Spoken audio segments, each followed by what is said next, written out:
Matthew Henry's Commentary on the Whole Bible. Numbers 11. Hitherto things had gone pretty well in Israel.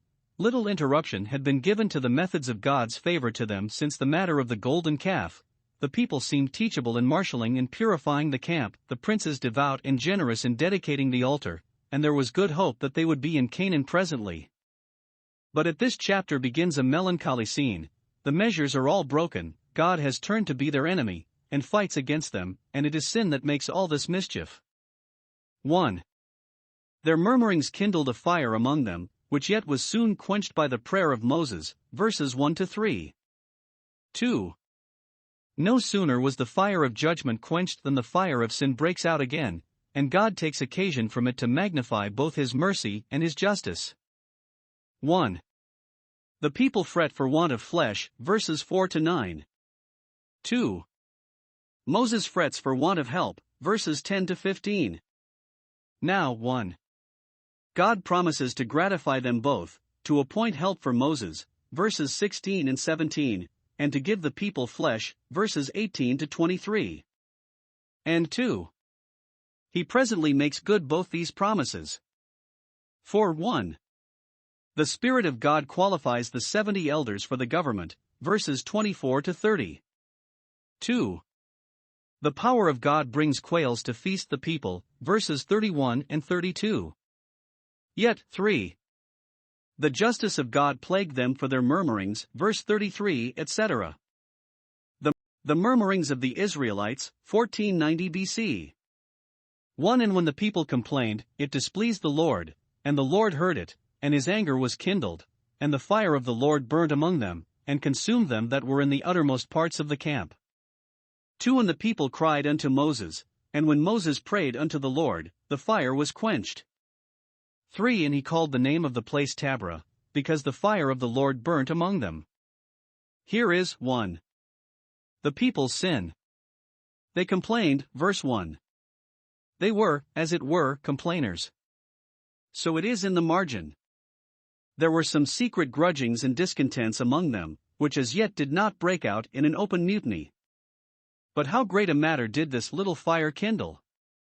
They had received from God excellent laws and ordinances, and yet no sooner had they departed from the mount of the Lord than they began to quarrel with God Himself.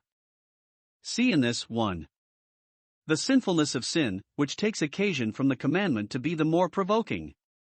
2. The weakness of the law through the flesh, Romans 8 verse 3. The law discovered sin, but could not destroy it, checked it, but could not conquer it. They complained. Interpreters inquire what they complained of, and truly, when they were furnished with so much matter for thanksgiving, one may justly wonder where they found any matter for complaint. It is probable that those who complained did not all agree in the cause. Some perhaps complained that they were removed from Mount Sinai, where they had been at rest so long, others that they did not remove sooner. Some complained of the weather, others of the ways. Some perhaps thought 3 days' journey was too long a march, others thought it not long enough, because it did not bring them into Canaan. When we consider how their camp was guided, guarded, graced, what good victuals they had in good company, and what care was taken of them in their marches that their feet should not swell nor their clothes wear, Deuteronomy 8 verse 4, we may ask, what could have been done more for a people to make them easy? And yet they complained. Note, those that are of a fretful discontented spirit will always find something or other to quarrel with, though the circumstances of their outward condition be ever so favorable. 2. God's just resentment of the affront given to Him by this sin. The Lord heard it, though it does not appear that Moses did. Note, God is acquainted with the secret frettings and murmurings of the heart, though they are industriously concealed from men. What He took notice of His was much displeased with, and His anger was kindled. Note, though God graciously gives us leave to complain to Him when there is cause, Psalm 142 verse 2, yet He is justly provoked, and takes it very ill, if we complain of Him when there is no cause. Such conduct in our inferiors provokes us. 3. The judgment wherewith God chastised them for this sin. The fire of the Lord burnt among them, such flashes of fire from the cloud as had consumed Nadab and Abihu. The fire of their wrath against God burned in their minds, Psalm 39 verse 3, and justly does the fire of God's wrath fasten upon their bodies. We read of their murmurings several times, when they came first out of Egypt, Exodus 15, 16, and 17. But we do not read of any plagues inflicted on them for their murmurings, as there were now, for now they had had great experience of God's care of them, and therefore now to distrust him was so much the more inexcusable.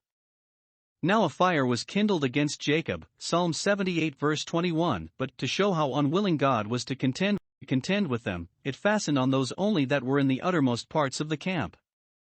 Thus God's judgments came upon them gradually, that they might take warning. For their cry to Moses, who was their tried intercessor, verse 2. When he slew them, then they sought him, and made their application to Moses to stand their friend. Note 1. When we complain without cause, it is just with God to give us cause to complain. 2. Those that slight God's friends when they are in prosperity would be glad to make them their friends when they are in distress. Father Abraham, send Lazarus.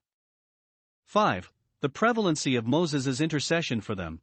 When Moses prayed unto the Lord, he was always ready to stand in the gap to turn away the wrath of God. God had respect to him, and his offering, and the fire was quenched. By this it appears that God delights not in punishing, for, when he has begun his controversy, he is soon prevailed with to let it fall. Moses was one of those worthies who by faith quenched the violence of fire. 6. A new name given hereupon to the place, to perpetuate the shame of a murmuring people, and the honor of a righteous God. The place was called Tabra, a burning, verse 3, that others might hear and fear and take warning not to sin as they did, lest they should smart as they did. 1 Corinthians 10 verse 10. For in the mixed multitude that was among them fell a lusting, and the children of Israel also wept again, and said, Who shall give us flesh to eat? 5. We remember the fish, which we did eat in Egypt freely, the cucumbers, and the melons, and the leeks, and the onions, and the garlic. 6. But now our soul is dried away, there is nothing at all, beside this manna, before our eyes. 7. And the manna was as coriander seed, and the color thereof as the color of bdellium. 8. And the people went about, and gathered it, and ground it in mills, or beat it in a mortar, and baked it in pans, and made cakes of it, and the taste of it was as the taste of fresh oil. 9. And when the dew fell upon the camp in the night, the manna fell upon it. 10. Then Moses heard the people weep throughout their families, every man in the door of his tent, and the anger of the Lord was kindled greatly, Moses also was displeased. 11. And Moses said unto the Lord, Wherefore hast thou afflicted thy servant? And wherefore have I not found favor in thy sight, that thou layest the burden of all this people upon me? 12. Have I conceived all this people? Have I begotten them, that thou shouldest say unto me, Carry them in thy bosom, as a nursing father beareth the sucking child, unto the land which thou swarest unto their fathers? 13. Whence should I have flesh to give unto all this people? For they weep unto me, saying, Give us flesh, that we may eat.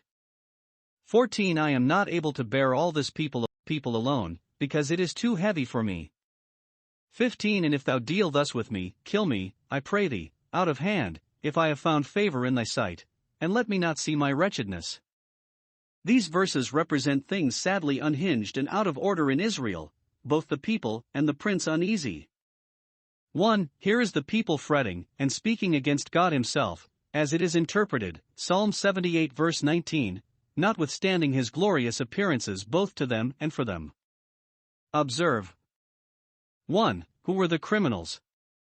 1. The mixed multitude began, they fell a lusting, verse 4. The rabble that came with them out of Egypt, expecting only the land of promise, but not a state of probation and the way to it.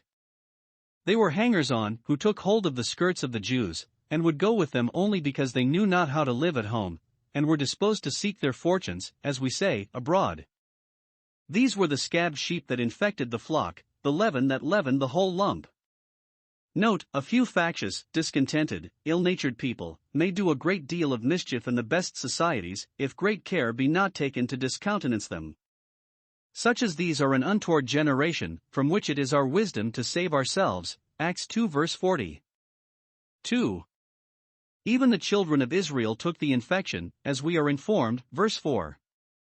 The holy seed joined themselves to the people of these abominations. The mixed multitude here spoken of were not numbered with the children of Israel, but were set aside as a people God made no account of, and yet the children of Israel, forgetting their own character and distinction, herded themselves with them and learned their way, as if the scum and outcasts of the camp were to be the privy counselors of it. The children of Israel, a people near to God and highly privileged, yet drawn into rebellion against him. Oh, how little honor has God in the world, when even the people which he formed for himself, to show forth his praise, were so much a dishonor to him. Therefore let none think that their external professions and privileges will be their security either against Satan's temptations to sin or God's judgments for sin. See 1 Corinthians 10 verses 1 and 2, and 12. 2. What was the crime? They lusted and murmured. Though they had been lately corrected for this sin, and many of them overthrown for it, as God overthrew Sodom and Gomorrah, and the smell of the fire was still in their nostrils, yet they returned to it. See Proverbs 27 verse 22. 1. They magnified the plenty and dainties they had in Egypt, verse 5, as if God had done them a great deal of wrong in taking them thence. While they were in Egypt they sighed by reason of their burdens, for their lives were made bitter to them with hard bondage, and yet now they talk of Egypt as if they had all lived like princes there, when this serves as a color for their present discontent. But with what face can they talk of eating fish in Egypt freely, or for naught, as if it cost them nothing, when they paid so dearly for it with their hard service? They remember the cucumbers, and the melons, and the leeks, and the onions, and the garlic, precious stuff indeed to be fond of, but they do not remember the brick-kilns and the taskmasters, the voice of the oppressor and the smart of the whip. No, these are forgotten by these ungrateful people. 2. They were sick of the good provision God had made for them, verse 6. It was bread from heaven, angels' food. To show how unreasonable their complaint was, it is here described, verses 7 to 9. It was good for food, and pleasant to the eye, every grain like an orient pearl, it was wholesome food and nourishing, it was not to be called dry bread, for it tasted like fresh oil, it was agreeable, the Jews say, Wisdom 16:20, to every man's palate, and tasted as he would have it, and, though it was still the same, yet by the different ways of dressing it, it yielded them a grateful variety, it cost them no money, nor care, for it fell in the night, while they slept, and the labor of gathering it was not worth speaking of. They lived upon free quarter, and yet could talk of Egypt's cheapness and the fish they ate there freely. Nay, which was much more valuable than all this, the manna came from the immediate power and bounty of God, not from common providence, but from special favor. It was, as God's compassion, new every morning, always fresh, not as their food who live on shipboard. While they lived on manna, they seemed to be exempted from the curse which sin has brought on man, that in the sweat of his face should he eat bread. And yet they speak of manna with such scorn, as if it were not good enough to be meat for swine. Our soul is dried away. They speak as if God dealt hardly with them in allowing them no better food. At first they admired it, Exodus 16 verse 15. What is this? What a curious precious thing is this! But now they despised it. Note, peevish discontented minds will find fault with that which has no fault in it, but that it is too good for them. It is very provoking to God to undervalue his favors, and to put a but upon our common mercies. Nothing but manna. Those that might be very happy often make themselves very miserable by their discontents. 3. They could not be satisfied unless they had flesh to eat. They brought flocks and herds with them in great abundance out of Egypt, but either they were covetous, and could not find in their hearts to kill them, lest they should lessen their flocks. They must have flesh as cheap as they had bread, or they would not be pleased, or else they were curious, beef and mutton would not please them, they must have something more nice and delicate, like the fish they did eat in Egypt. Food would not serve, they must be feasted. They had feasted with God upon the peace offerings which they had their share of, but it seems God did not keep a table good enough for them, they must have daintier bits than any that came to his altar. Note, it is an evidence of the dominion of the carnal mind when we are solicitous to have all the delights and satisfactions of sense wound up to the height of pleasurableness. Be not desirous of dainties, Proverbs 23 verses 1 to 3.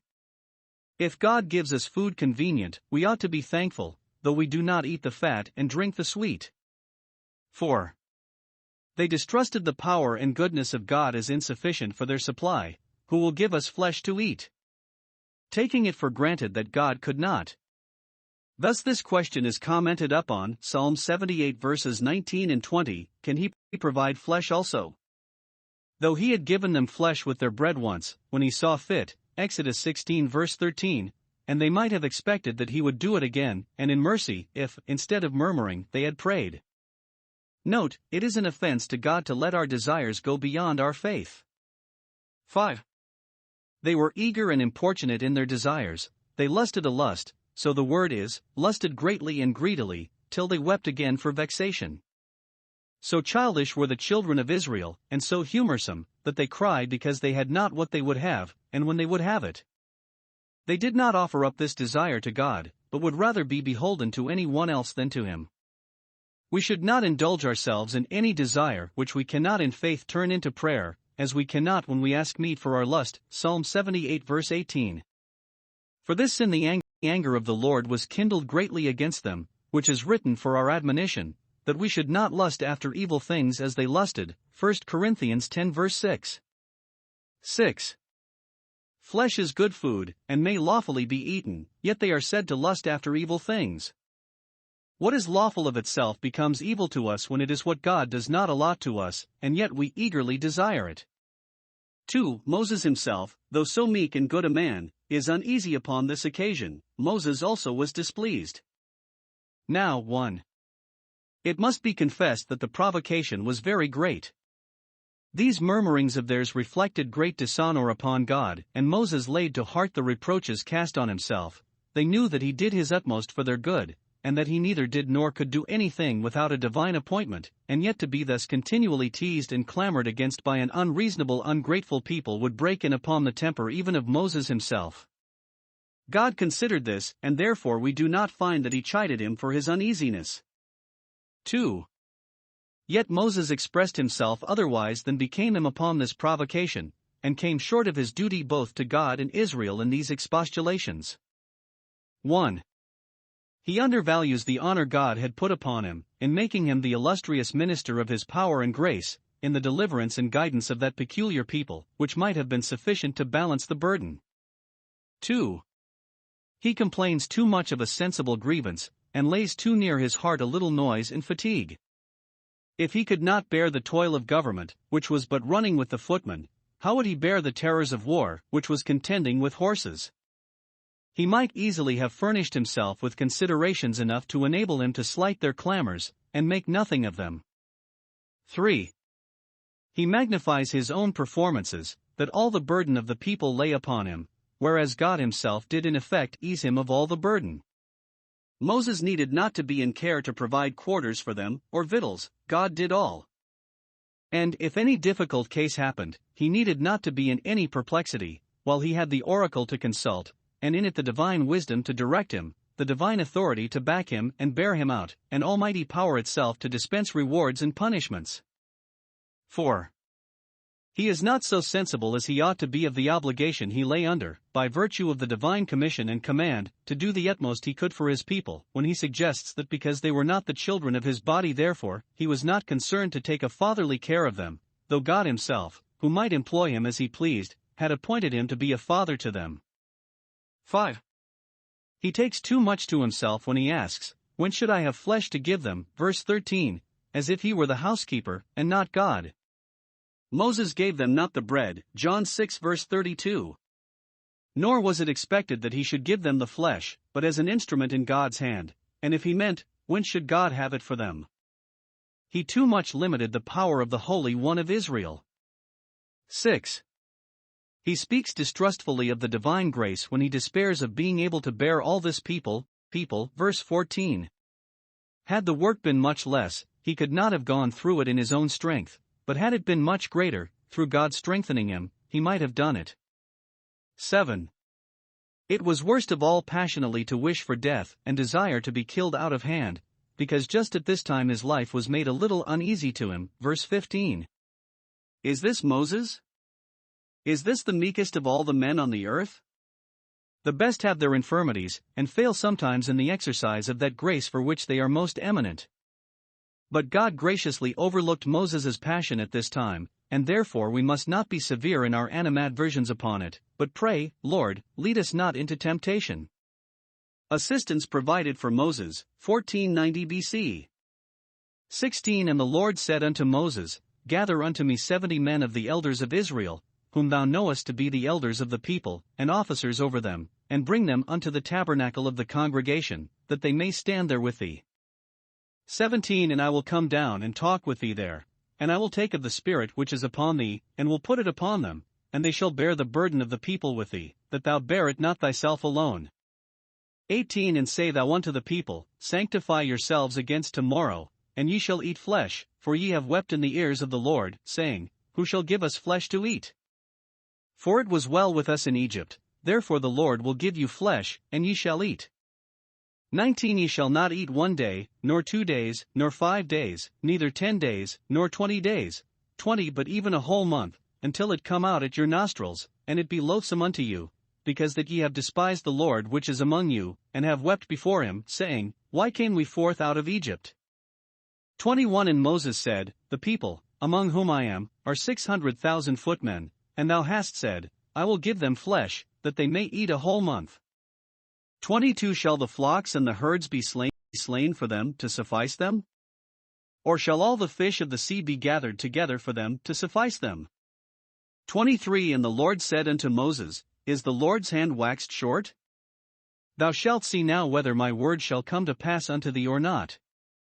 We have here God's gracious answer to both the foregoing complaints, wherein his goodness takes occasion from man's badness to appear so much the more illustrious. 1. Provision is made for the redress of the grievances Moses complains of. If he find the weight of government lie too heavy upon him, though he was a little too passionate in his remonstrance, yet he shall be eased, not by being discarded from the government himself, as he justly might have been if God had been extreme to mark what he said amiss, but by having assistants appointed him, who should be, as the Apostle speaks, 1 Corinthians 12 verse 28, helps, governments, that is, helps in government, not at all to lessen or eclipse his honor, but to make the work more easy to him, and to bear the burden of the people with him. And that this provision might be both agreeable and really serviceable. 1. Moses is directed to nominate the persons, verse 16. The people were too hot and heady and tumultuous to be entrusted with the election. Moses must please himself in the choice, that he may not afterwards complain. The number he is to choose is 70 men, according to the number of the souls that went down into Egypt. He must choose such as he knew to be elders, that is, wise and experienced men. Those that had acquitted themselves best, as rulers of thousands and hundreds, Exodus 18 verse 25, purchase to themselves now this good degree. Choose such as thou knowest to be elders indeed, and not in name only officers that execute their office.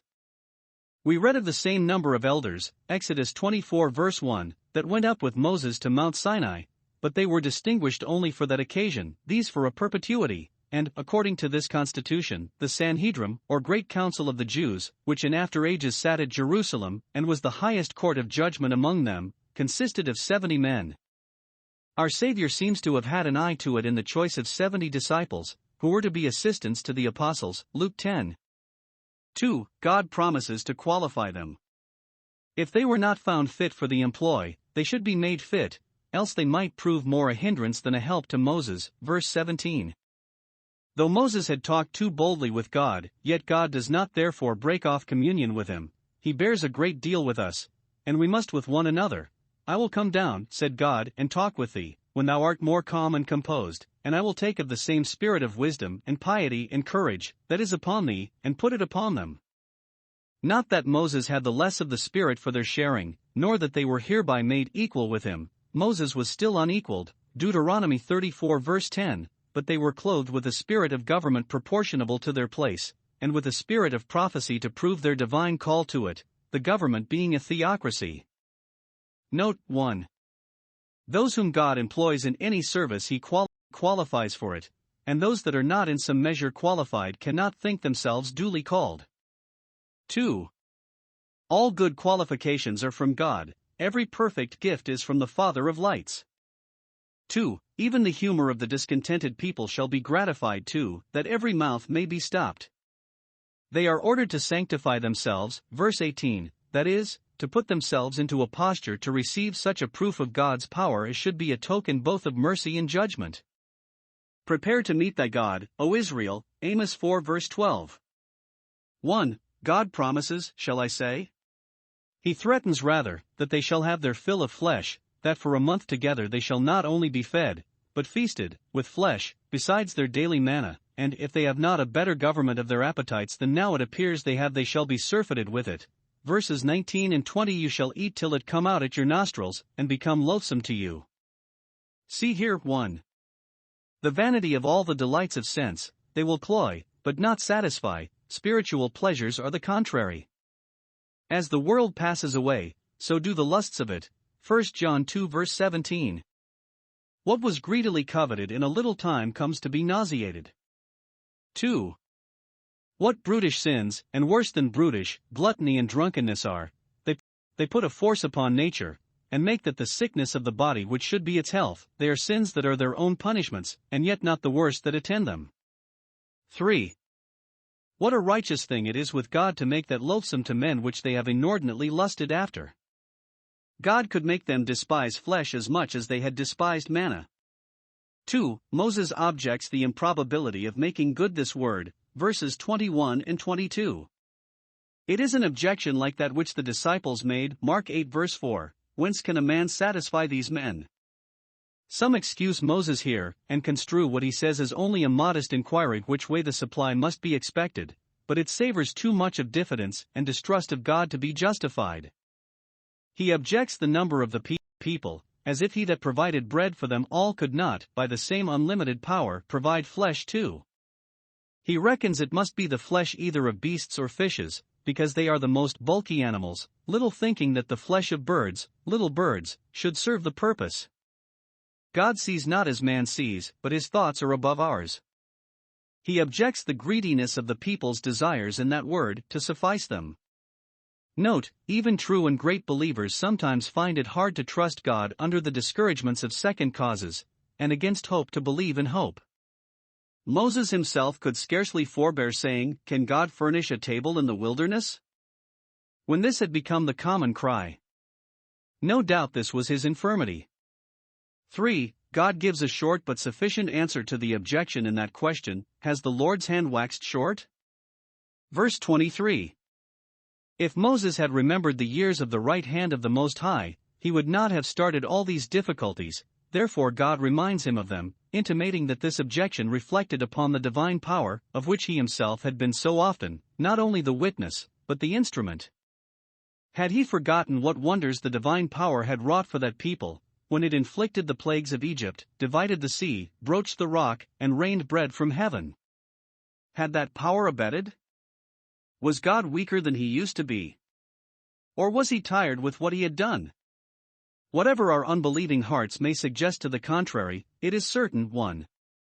That God's hand is not short, his power cannot be restrained in the exerting of itself by anything but his own will. With him nothing is impossible. That hand is not short which measures the waters, metes out the heavens, Isaiah 40 verse 12, and grasps the winds, Proverbs 30 verse 4. 2. That it has not waxed short. He is as strong as ever he was, fainteth not, neither is weary. And this is sufficient to silence all our distrusts when means fail us. Is anything too hard for the Lord? God here brings Moses to this first principle, sets him back in his lesson, to learn the ancient name of God, the Lord God Almighty, and puts the proof upon the issue. Thou shalt see whether my word shall come to pass or not. This magnifies God's word above all his name, that his works never come short of it. If he speaks, it is done. God promises the people flesh, the case of Eldad and Medad, 1490 BC. 24 And Moses went out, and told the people the words of the Lord, and gathered the 70 men of the elders of the people, and set them round about the tabernacle. 25 And the Lord came down in a cloud, and spake unto him, and took of the Spirit that was upon him, and gave it unto the 70 elders, and it came to pass, that, when the Spirit rested upon them, they prophesied, and did not cease. 26 But there remained 2 of the men in the camp, the name of the one was Eldad, and the name of the other Medad, and the Spirit rested upon them, and they were of them that were written, but went not out unto the tabernacle, and they prophesied in the camp. 27 And there ran a young man, and told Moses, and said, Eldad and Medad do prophesy in the camp. 28 And Joshua the son of Nun, the servant of Moses, one of his young men, answered and said, My lord Moses, forbid them. 29 And Moses said unto him, Enviest thou for my sake? Would God that all the Lord's people were prophets, and that the Lord would put his spirit upon them.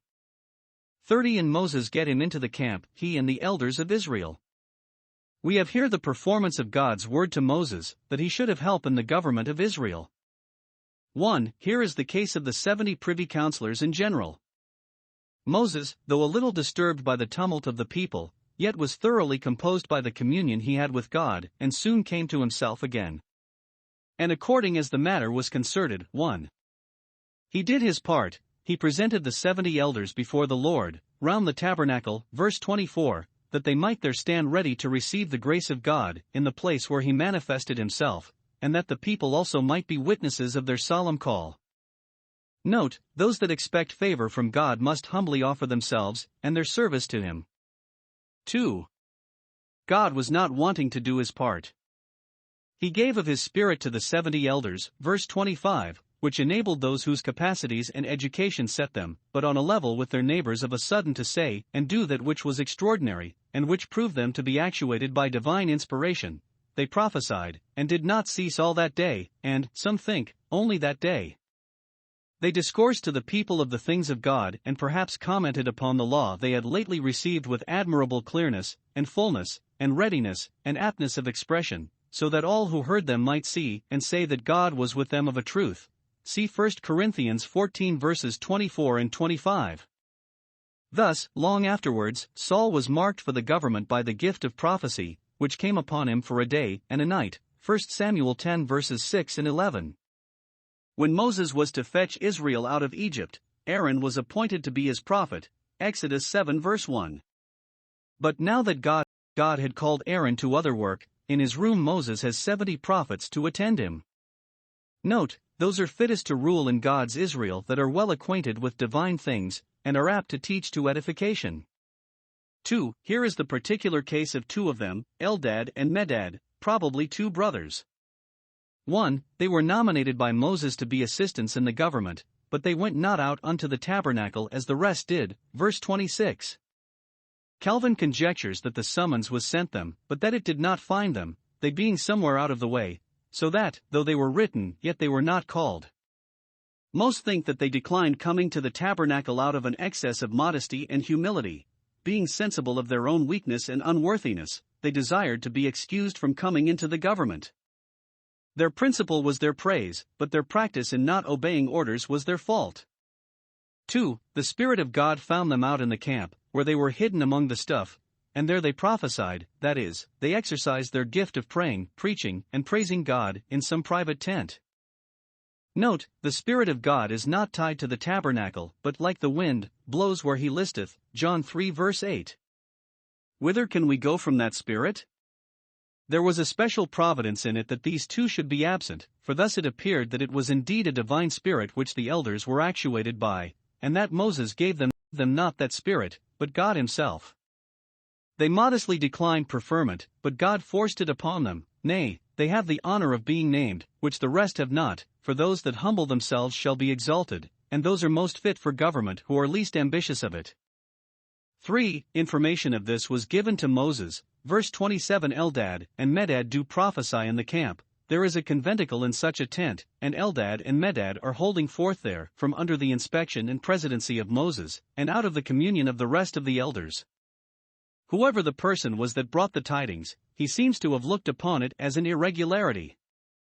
4. Joshua moved to have them silenced, my lord Moses, forbid them, verse 28. It is probable that Joshua himself was one of the 70, which made him the more jealous for the honor of their order. He takes it for granted that they were not under any necessitating impulse, for the spirit of the prophets is subject to the prophets, and therefore he would have them either not to prophesy at all or to come to the tabernacle and prophesy in concert with the rest. He does not desire that they should be punished for what they had done, but only restrained for the future. This motion he made from a good principle, not out of any personal dislike to Eldad and Medad, but out of an honest zeal for that which he apprehended to be the unity of the church and concern for the honor of God and Moses. 5. Moses rejected the motion and reproved him that made it. Verse 29. Enviest thou for my sake? Thou knowest not what manner of spirit thou art of. Though Joshua was Moses's particular friend and confidant, though he said this out of a respect to Moses, whose honor he was very loath to see lessened by the call of those elders, yet Moses reproves him, and in him all that show such a spirit. 1. We must not secretly grieve at the gifts, graces, and usefulness of others. It was the fault of John's disciples that they envied Christ's honor, because it shaded their masters, John 3 verse 26, etc. 2. We must not be transported into heats against the weaknesses and infirmities of others.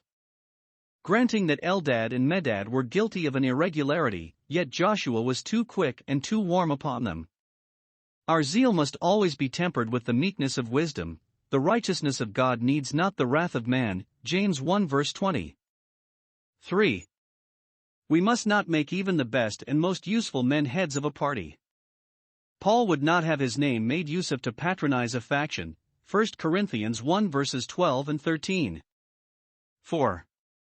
We must not be forward to condemn and silence those that differ from us, as if they did not follow Christ because they do not follow him with us, Mark 9 verse 38. Shall we reject those whom Christ has owned, or restrain any from doing good because they are not in everything of our mind? Moses was of another spirit. So far from silencing these two and quenching the spirit in them, he wished all the Lord's people were prophets, that is, that he would put his spirit upon them. Not that he would have any set up for prophets that were not duly qualified, or that he expected that the spirit of prophecy should be made thus common, but thus he expresses the love and esteem he had for all the Lord's people, the complacency he took in the gifts of others, and how far he was from being displeased at Eldad and Medad's prophesying from under his eye. Such an excellent spirit as this blessed Paul was of, rejoicing that Christ was preached, though it was by those who therein intended to add affliction to his bonds, Philippians 1 verse 16. We ought to be pleased that God is served and glorified, and good done, though to the lessening of our credit and the credit of our way. 6. The elders, now newly ordained, immediately entered upon their administration, verse 30. When their call was sufficiently attested by their prophesying, they went with Moses to the camp, and applied themselves to business. Having received the gift, they ministered the same as good stewards. And now Moses was pleased that he had so many to share with him in his work and honor. And 1. Let the testimony of Moses be credited by those who desire to be in power, that government is a burden. It is a burden of care and trouble to those who make conscience of the duty of it, and to those who do not it will prove a heavier burden in the day of account, when they fall under the doom of the unprofitable servant that buried his talent. 2. Let the example of Moses be imitated by those that are in power. Let them not despise the advice and assistance of others, but desire it, and be thankful for it, not coveting to monopolize wisdom and power. In the multitude of counselors there is safety. The Quails, 1490 BC.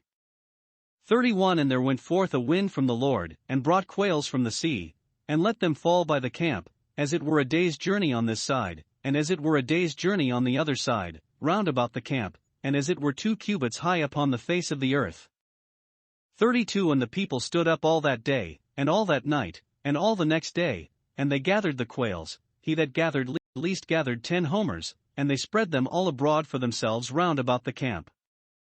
33. And while the flesh was yet between their teeth, ere it was chewed, the wrath of the Lord was kindled against the people, and the Lord smote the people with a very great plague.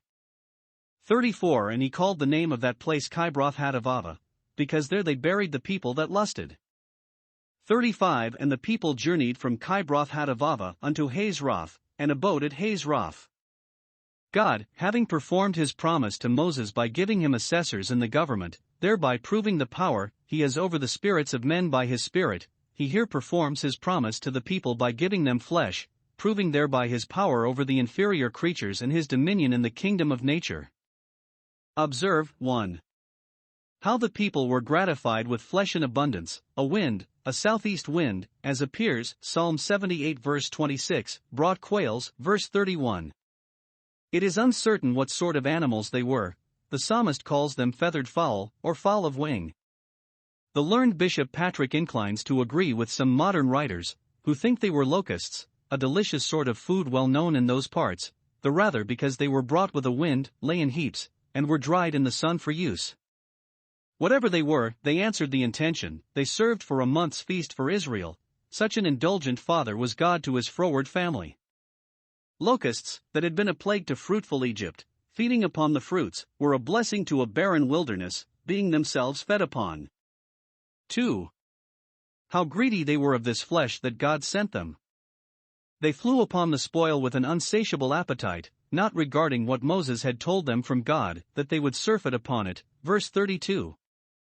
2 days and a night they were at it, gathering flesh, till every master of a family had brought home 10 homers, that is, 10 assloads at least. David longed for the water of the well of Bethlehem, but would not drink it when he had it, because it was obtained by venturing. Much more reason these Israelites had to refuse this flesh, which was obtained by murmuring, and which, they might easily perceive, by what Moses said, was given them in anger. But those that are under the power of a carnal mind will have their lusts fulfilled, though it be to the certain damage and ruin of their precious souls. 3. How dearly they paid for their feasts. When it came into the reckoning, the Lord smote them with a very great plague. Verse 33. Some bodily disease, which probably was the effect of their surfeit, and was the death of many of them, and those, it is likely, the ringleaders in the mutiny. Note, God often grants the desires of his own people in love. He gave them their request, but sent leanness into their soul. Psalm 16 verse 15. By all that was said to them they were not estranged from their lusts, and therefore, while the meat was in their mouths, the wrath of God came upon them. Psalm 78 verses 30 and 31. What we inordinately desire, if we obtain it, we have reason to fear, will be some way or other a grief and cross to us. God satiated them first, and then plagued them. 1. To save the reputation of his own power, that it might not be said, he would not have cut them off had he been able to supply them. And 2. To show us the meaning of the prosperity of sinners, it is their preparation for ruin, they are fed as an ox for the slaughter. Lastly, the remembrance of this is preserved in the name given to the place. Verse 34. Moses called it Kibroth Hattaavah, the graves of lusters or of lust. And well it had been if these graves of Israel's lusters had proved the graves of Israel's lust. The warning was designed to be so, but it had not its due effect, for it follows, Psalm 78 verse 32, for all this, they sin still.